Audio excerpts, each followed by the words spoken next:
Assalamualaikum warahmatullahi wabarakatuh. Kita bertemu lagi di pembelajaran ekonomi.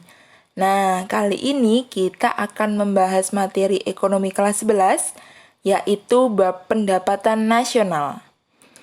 Nah, pada kali ini kita akan fokus pada materi pendapatan per kapita dan distribusi pendapatan. Apa sih pendapatan per kapita itu dan distribusi pendapatan itu bagaimana? Oke, untuk lebih jelasnya langsung saja kita simak materi berikut ini. Yang pertama adalah pendapatan per kapita. Jadi, pendapatan per kapita itu adalah pendapatan rata-rata setiap penduduk suatu negara selama satu periode tertentu. Jadi, kalau rata-rata ini hubungannya nanti dengan jumlah penduduk, karena ada kata-kata rata-rata pendapatan per penduduk.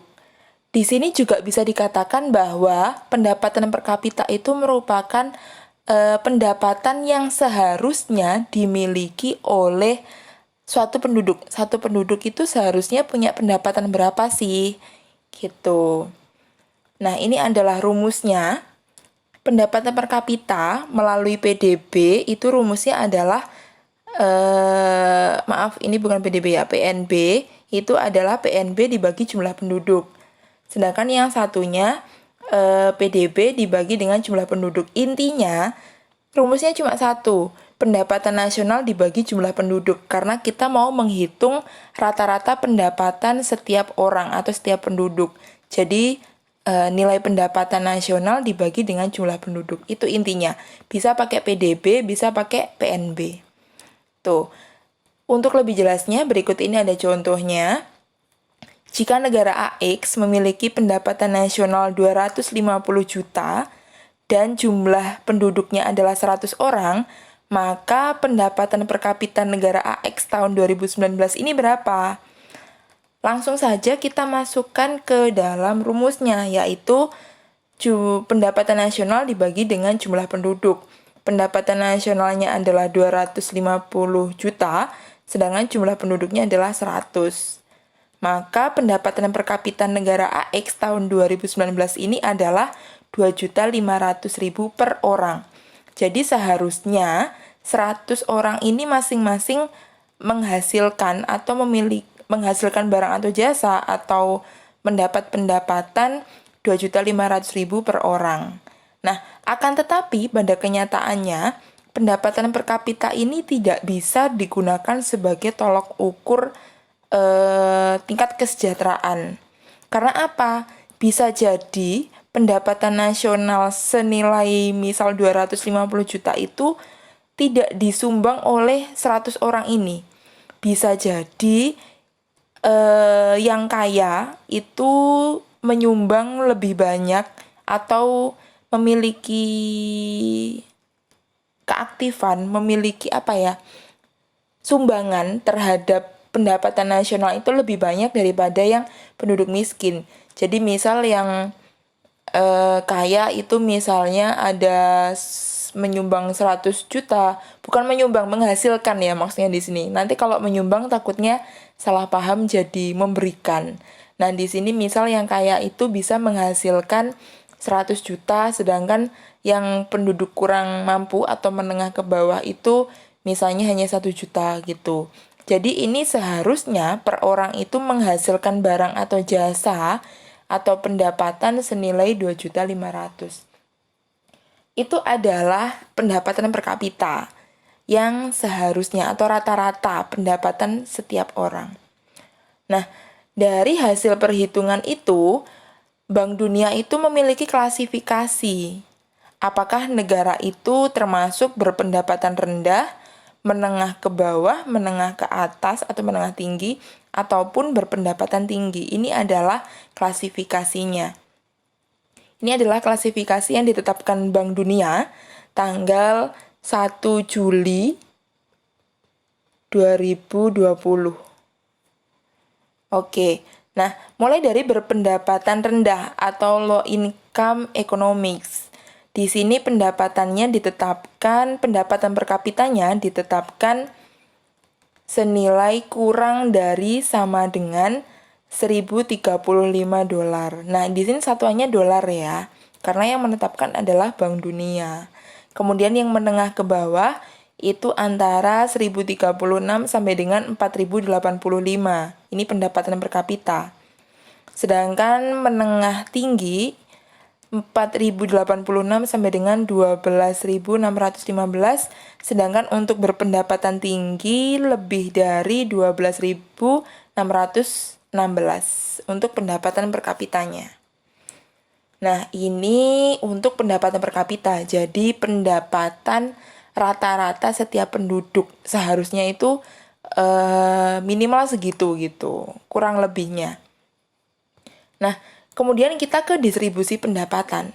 Tadi dikatakan bahwa sebenarnya pendapatan per kapita itu tidak dapat dijadikan tolok ukur satu-satunya dalam menentukan kesejahteraan penduduk, karena bisa jadi sumbangsi antar penduduk itu berbeda-beda, tidak merata senilai misalnya 2.500.000 tadi. Di sini kita mengenal yang namanya distribusi pendapatan.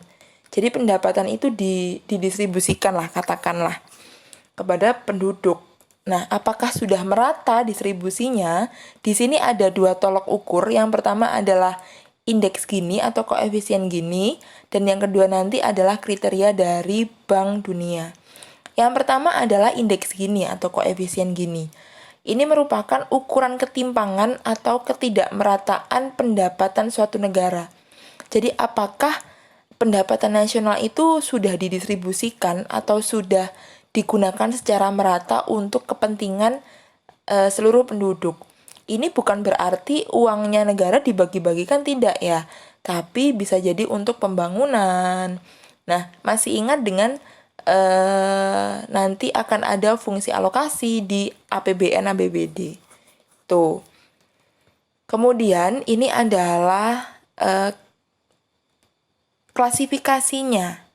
Apakah suatu negara itu distribusi pendapatannya sudah merata atau belum? Jadi koefisien Gini atau indeks Gini ini berkisar antara 0 sampai dengan 1. 0 sampai dengan 1. Kalau mendekati 0 itu semakin merata. Jadi ibaratnya tidak ada sisa. Pendapatan itu sudah didistribusikan semuanya kepada seluruh penduduk. Makanya mendekati 0 itu adalah merata sempurna. Sedangkan kalau semakin besar atau semakin mendekati 1 itu semakin tidak merata. Nah, dapat juga digambarkan dengan kurva Lorenz. Jadi kurva Lorenz ini menggambarkan juga distribusi pendapatan. Ini hubungannya dengan koefisien Gini juga. Koefisien Gini digabungkan menjadi kurva Lorenz ini. Kurva Lorenz itu menggambarkan hubungan antara prosentase pendapatan dengan prosentase populasi penduduk. Di sini terlihat bahwa di sini Bu Okta kasih tanda A dan B ya. Untuk gambar A itu untuk cembungnya itu kan ramping mendekati garis lurus ini. Nah, kalau dia ramping mendekati garis lurus ini, dia itu dikatakan semakin merata. Karena untuk pendapatan yang didistribusikan kepada penduduk itu sangat besar. Nah, ada yang di sekitarnya ini. Sedangkan yang diarsir ini itu merupakan indeks Gininya. Tadi dikatakan bahwa semakin mendekati 0 kan semakin sempurna. Sedangkan ini adalah garis 0-nya. Jadi kalau semakin ramping itu semakin merata, semakin bagus. Distribusi pendapatannya semakin merata. Jadi kondisi negara itu semakin bagus. Sedangkan di gambar B, di sini cembungnya itu besar, lebih besar daripada gambar A.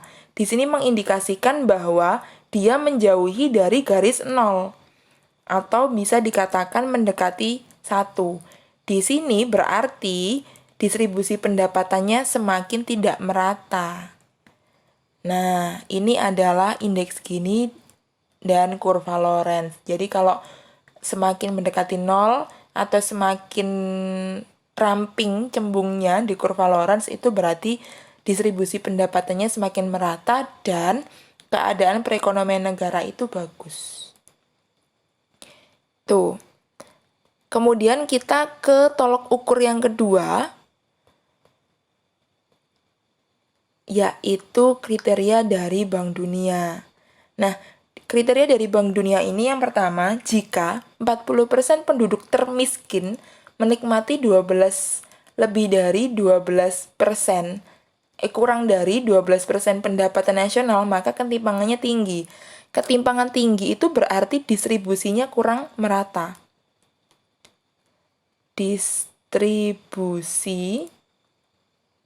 Distribusi kurang rata. Oke, kalau ketimpangan tinggi berarti distribusinya kurang rata. Sedangkan kalau menikmati 12-17%, di sini dikatakan bahwa ketimpangannya sedang, jadi sudah cukup untuk didistribusikan sebenarnya. Sedangkan kalau 40% penduduk termiskinnya itu menikmati lebih dari 17% pendapatan nasional, maka ketimpangannya rendah.